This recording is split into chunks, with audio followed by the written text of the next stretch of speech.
I'm going to surprise you. Split in Python splits a string into a list of characters. Here's some examples to see how split works.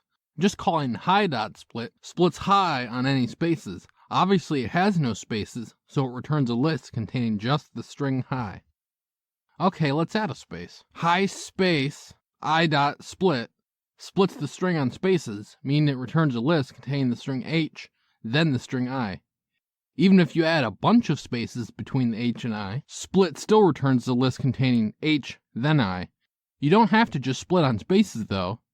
If you pass one argument to split, you can split on a specific character. For instance, if you had Jenny's number, 8675309, and then split it on the dash character, you would get a list containing the string 867, then the string 5309. If you're wondering, you can't do something like hello and then split on the empty string and split hello into all of its characters. You could just pass some string like hello into the list constructor to achieve that goal though. The last thing, if you give split 2 arguments, you can specify the number of splits for split to do. Say you have 1 through 4 separated by a dash. Dash and 0 would give you a list with just the original string. If you pass in higher than 0, think of that like the number of bits that split will cut off. 1 will split the 1 off, 2 will split the 1 and 2 off, and so on for higher numbers. I'll really surprise you on this one. rsplit in Python separates a string into a list of strings based on a specific string. By default, rsplit separates a string based on any space characters. For instance, you could do h with 2 spaces and then the I, and rsplit would give you back a string of h and then I. If you pass in a character, then you could separate a string based on characters other than spaces. Take this phone number, 42069. If you pass in a dash to rsplit, then it will separate the phone number into 2 strings, those being the 420 before the dash and the 69 after the dash. Separate from rsplit, but still important, because you can't achieve it with rsplit. If you just want to separate this string hello into a list of its characters, then you would have to pass the string hello into the list constructor. Finally, we get to the big difference between rsplit and split, that being how they handle the optional second argument, that being the number of splits.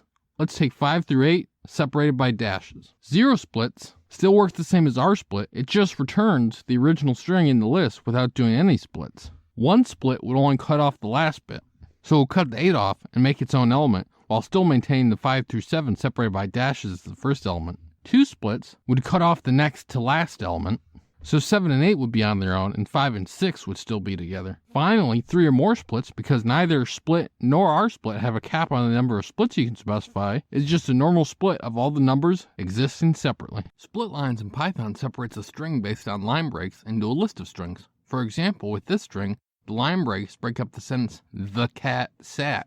When you call splitlines on the string, splitlines returns the list of strings, the cat sat. You can also optionally include the line break characters in the strings that get separated.